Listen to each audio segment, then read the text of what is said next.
Sharpe back on Get Up. Let's play a quick game of fact or fiction. Kmart, if someone said it is Super Bowl or bust for Green Bay this year, would that be fact or fiction? I'm going to say fact. Listen, I thought Jordan Love had the capabilities to be a Super Bowl winning quarterback, but then they got Micah Parsons, and this defense that was already good turned into great over the first 2 weeks. This is a team that can win it all, even in that division, so definitely a fact. Talk about another quarterback. Lewis, if I said Justin Herbert should be in the MVP conversation, fact or fiction? Look, that's a fact. And the number one reason why is because the young man is healthy. He is in the second year in this system of plays being called by Greg Roman and Jim Harbaugh.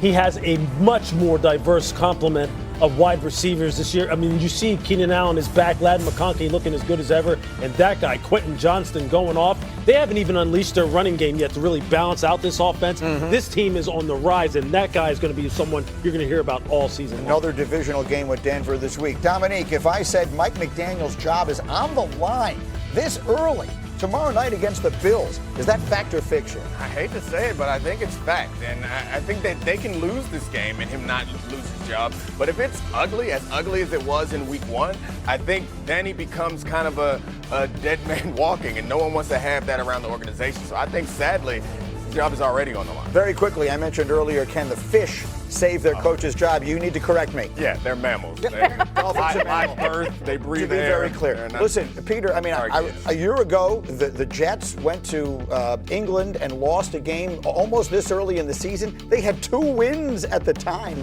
and they made a coaching change. So it would not be completely unprecedented to see a move made this quick. It would be early, and this is usually when you see it, either a trip abroad or when you have a long week. And if they get blown out in Highmark Stadium on Thursday, there will be people calling for his head. I don't think that's the move just yet. And getting it from the Dolphins folks that I've talked to, it doesn't seem like the world is burning just yet in that building as much as it feels so on the fan message boards and here maybe on TV. Do you have any sense, Lewis, because it felt like there were such good vibes in Miami like 2 years ago, the relationship between McDaniel and Tua. A lot can change, Grady. I mean, it has changed like that. What happened? It has. You know what? Because I don't think they have like a homegrown internal like leadership structure in that locker room that is, that's created by having a bunch of draft picks that really form the foundation of that football team. I just think it's kind of like piecemeal together, and when it's going good, look, everybody feels good. And Mike had a lot of positive momentum going, especially his relationship with that guy, with Tua. When it starts to crack, that's when it can really tumble and go downhill fast. And right now, they don't have, name an alpha leader on that football team right now that is really homegrown, that has been there for maybe 2 contracts, who can really say, hey, look, we got to circle the wagons here and get this going. Name one. And they don't have it. It wasn't just like Jalen Ramsey. Losing Javon Holland was a weird one this offseason. They lost a lot of young players that they had invested time into, and they had injuries in the training camp. They were this close to beating the Patriots, and yet it feels like they're a mile away. Yeah. Quick final thought, Kmart.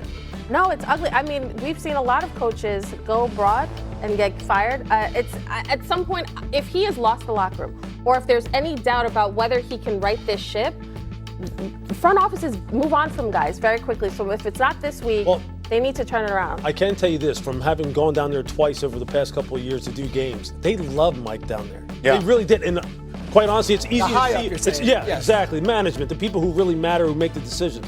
So for them to kind of like pivot and really to move away from him, it has to be much worse than maybe we even think. We'll continue discussing those mammals a little bit later. Some of these throws, I mean, you see these right there. I mean, that honey hole shot, the 7 routes that he's hitting off of play action, the no-look passes that he's hitting. I mean, throwing to his left, fading to his left. He's doing some things. I'm sitting there going, how is he still being able to throw the football like this from these different arm slots? He is as locked in as I've ever seen him. And I'm telling you, Devontae Adams, what he has added to that wide receiver core and their ability to be explosive down the field, that young defense. Hey, look, they were that far away. We all know it. We've talked about it on this show numerous times from knocking Philly off last year. This is a heavyweight battle here early on. The Rams are going to kind of announce once again, don't forget about us. That's why in the offseason, when we talk about what's the biggest offseason acquisition, George Pickens to Dallas is exciting as well. But Devontae to the Rams, when you heard Puka Nacua talking about, like, I get to sit there, listen to him, be on the field with him, my game improves, we improve. That's what we're expecting. This is a team that I almost picked to be in the Super Bowl. I was worried about Matthew Stafford's back. And now I'm wishing I hadn't because I literally think this team can win it all.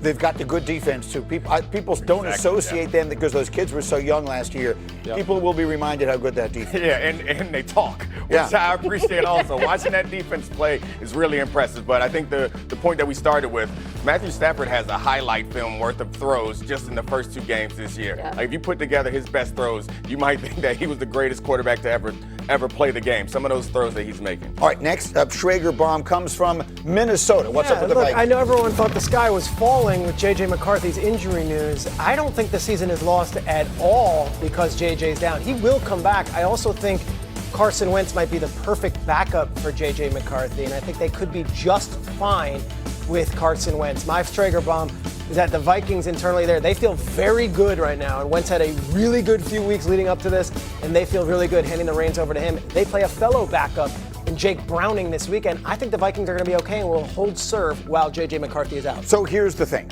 And look, we don't even know exactly what J.J. McCarthy is destined to be yet either.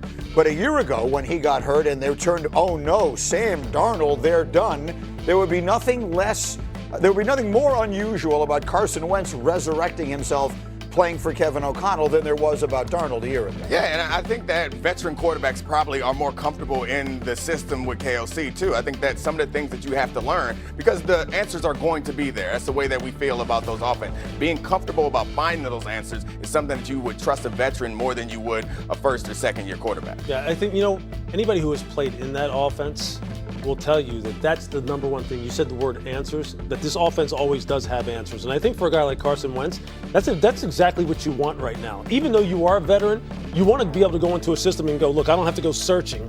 I kind of know it's built in that these guys have had a track record of developing guys like myself who are kind of like maybe some people think on the last legs of their career, and all of a sudden you have a resurgence. And look, I don't think we haven't heard the last of J.J. McCarthy. You're right. I know, like after week 1 in Q4, when in the fourth quarter against the Bears, we were like, there it is. And then last we were like, no, it's not. Because we're like all over the place here. I think the story, there's a lot to be left. All right, let me get to the last one here, because this is the one that we really want to focus in on a little bit. The Kansas City Chiefs are 0-2. Peter, talk. 0-2. They've played 2 really good teams. They lost in Brazil to the Chargers, who have proven to be awesome. Of course, they lost to the Eagles in a heartbreaker. If they lose to the Giants on Sunday Night Football, it is officially panic time in Kansas City. Yeah, that's why I said, coming sort of off of that note, that it feels like a must-win. Now, I think no one wants to say that because I think we all just think they're going to win. Right. Yeah. Right? And the Giants had whatever it was that happened this week against Dallas was what it was. But the Chiefs,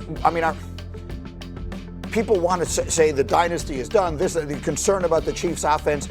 How concerned are we about the Chiefs? I'm very concerned. I think you look at their star quarterback, and I think that he also is behaving in a way that suggests that he's really concerned. He seems frustrated, and he also seems to be doing the playoff version of Mahomes. He's trying to run people over. Like, this is week 2. He did it in both of the games where he just seems frustrated and unnecessary. Like, this is 1st and 10.